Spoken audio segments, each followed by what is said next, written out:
우리 하나님 말씀 같이 보겠습니다. 신약 성경 베드로후서 1장 12절 말씀부터 21절 말씀까지 우리 한 목소리로 같이 읽겠습니다. 그러므로 너희가 이것을 알고 이미 있는 진리에 서 있으나 내가 항상 너희에게 생각나게 하려 하노라.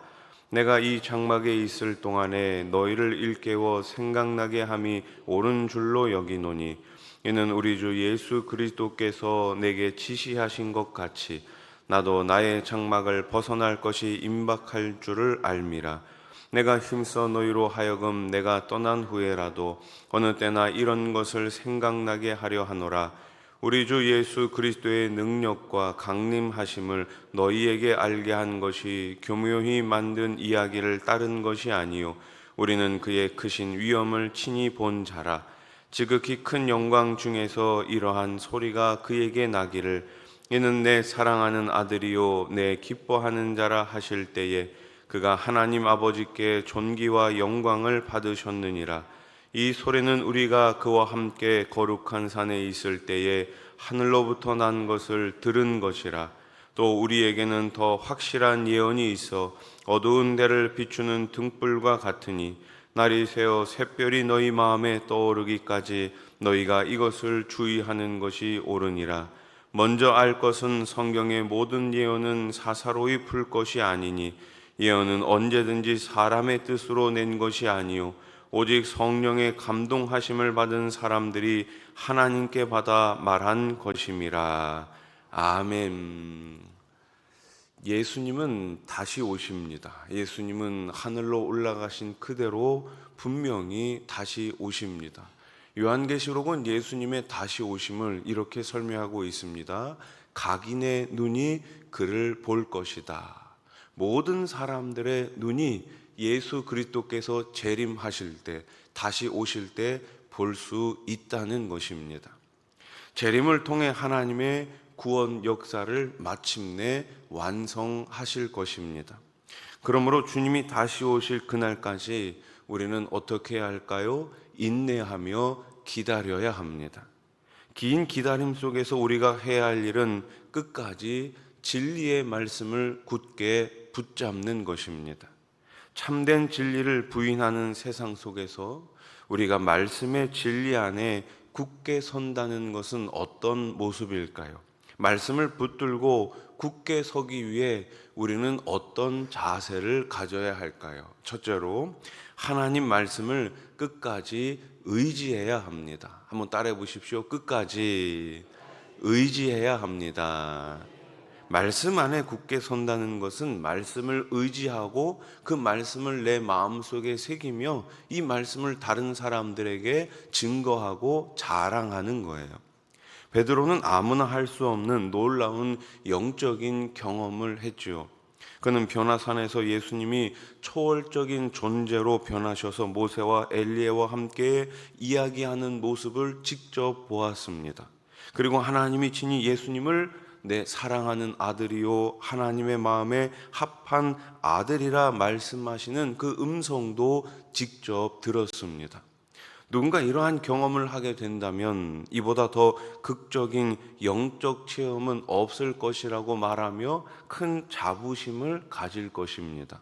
그런데 베드로는 그가 눈으로 보고 귀로 들었던 이 엄청난 체험보다 더 확실한 것이 바로 말씀이므로 다른 어떤 것보다 말씀에 주의를 기울여야 한다고 권면하고 있어요. 왜 그럴까요? 성경이야말로 성령의 감동을 입은 사람들이 하나님께로부터 계시의 영감을 받아 쓴 것이기 때문입니다. 즉 말씀이 가장 영적인 것이며 오직 말씀을 통해 영적 생명이 흘러나오기 때문입니다. 그럼에도 어떤 사람들은 지금도 성령 집회나 치유 집회와 같은 체험들을 찾아다니는 사람들이 있습니다. 자기의 부족한 믿음을 그런 신비한 체험들을 통해 가지고 채우려고 하는 사람들이 있어요. 어떤 사람들은 신령하다는 사람들의 기도에 특별한 능력이 있다고 믿으며 따라다니는 사람들도 있습니다.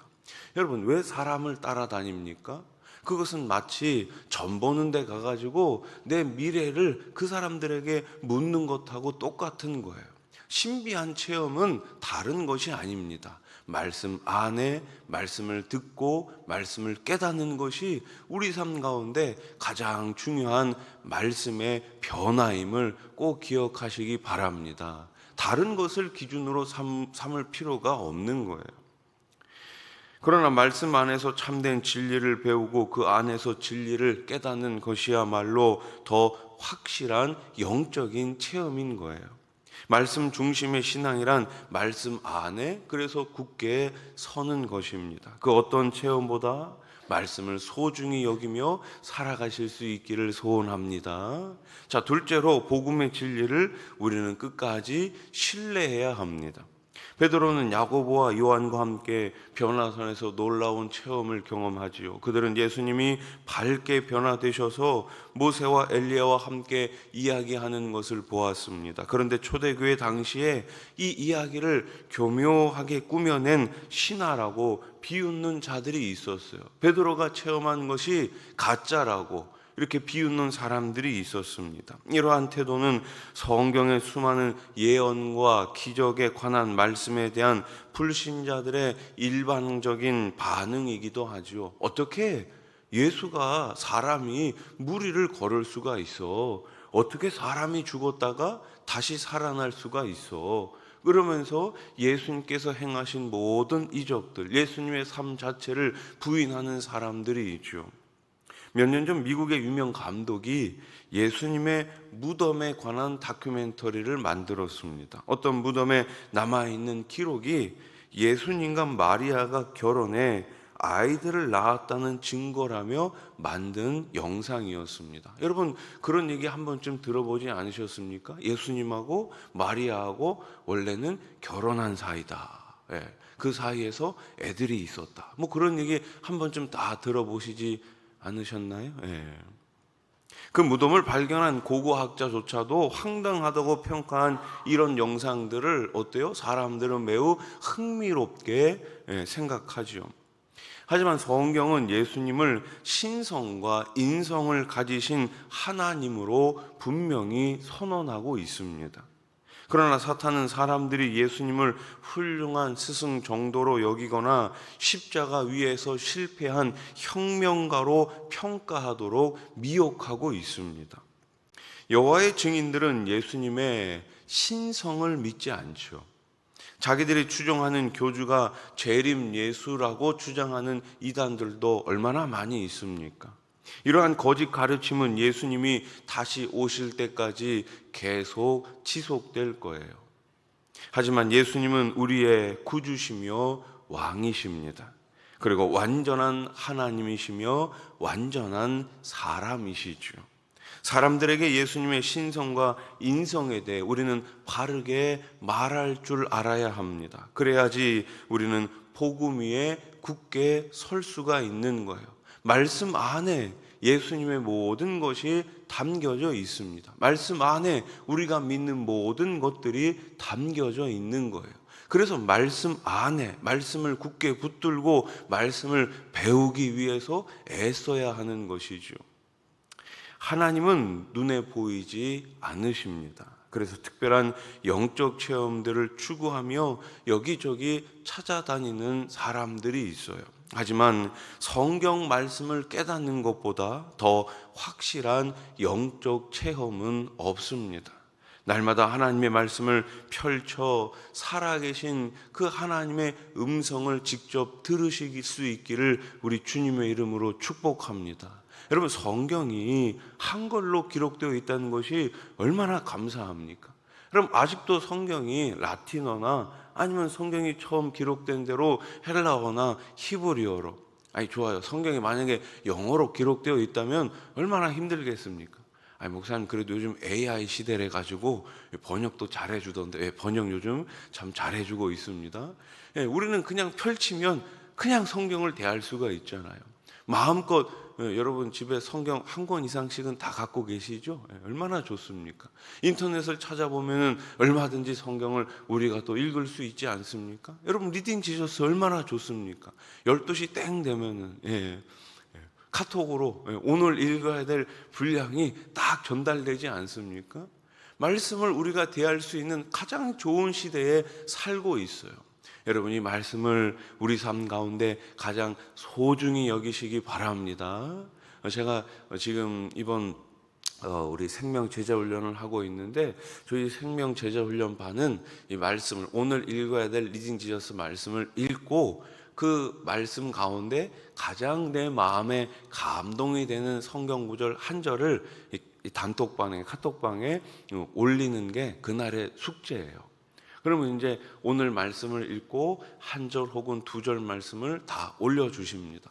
그럼 그 말씀 오늘 읽어야 될 분량이 때로는 3장일 수도 있고 5장일 수도 있고 그렇잖아요. 근데 그 말씀 가운데 한 절씩 올리시는데 그 6분, 7분이 올리시는 내용이 각각 다 달라요. 근데 각각 다르게 올리는 그 말씀이 다 또 은혜가 됩니다. 여러분, 말씀이 은혜가 됨을 믿으시기 바랍니다. 다른 곳에서 은혜를 찾으려고 하지 마시고 오늘 주시는 그 말씀 안에서 은혜를 체험하시고 은혜를 발견하시고 그 은혜 가운데 풍성한 하루를 살아가시기를 우리 주님의 이름으로 축원합니다. 기도드리겠습니다. 하나님 아버지, 우리들에게 복음의 진리 말씀을 주시니 감사합니다. 말씀을 끝까지 붙들고 매일매일 승리하는 우리 수원아산교회가 되게 해 주시옵소서. 오늘도 새벽에 여러 가지 기도 제목을 가지고 주님 앞에 나왔습니다. 두 손 들어 주님 앞에 부르짖을 때 우리 하나님 하늘문 넓게 오시고 꼭 응답해 주시옵소서. 하나님 아버지, 말씀 위에 굳게 선 교회, 말씀 위에 굳게 선 가정, 말씀 위에 굳게 선 우리 자녀들 되게 해 주시옵소서. 다른 것하고 이 세상과 타협하는 것이 아니라 말씀을 통해 하나님의 뜻을 깨닫게 해주시고 말씀이 가는 곳까지 함께 가며 말씀 앞에 온전히 순종할 수 있는 주의 백성들 다 되게 해 주시옵소서. 오늘 하루도 주님 앞에 우리의 삶을 맡겨 드립니다. 앉을 자리 설 자리를 가르쳐 주시옵소서. 가야 할 길을 알려 주시옵소서. 특별히 우리 주일학교를 기억하여 주시어서 이번 여름 성경학교 수련회를 통해 하나님의 뜻을 발견하게 하시고 하나님 주시는 비전 가운데 그들의 인생을 설계할 수 있도록 우리 하나님 도와 주시옵소서. 한국교회를 기억하여 주시옵소서. 부흥은 끝난 것이 아닙니다. 다시금 주님 안에서 우리 한국교회가 큰 부흥을 경험할 수 있도록 말씀의 회복이 있게 해 주시옵소서. 특별히 멀리 해외에 나가 계신 우리 선교사님들을 기억하여 주시고 그리스도의 계절이 올 때까지 받은 사명 소명 잘 감당할 수 있는 우리 선교사님들 되게 해 주시옵소서. 저 풍력 땅에 가서 하루속히 주님의 이름을 마음껏 전할 수 있도록 저 공상 정권을 무너뜨려 주시고 하루속히 복음으로 38선을 무너뜨려 주시옵소서. 예수님의 이름으로 기도드립니다. 아멘.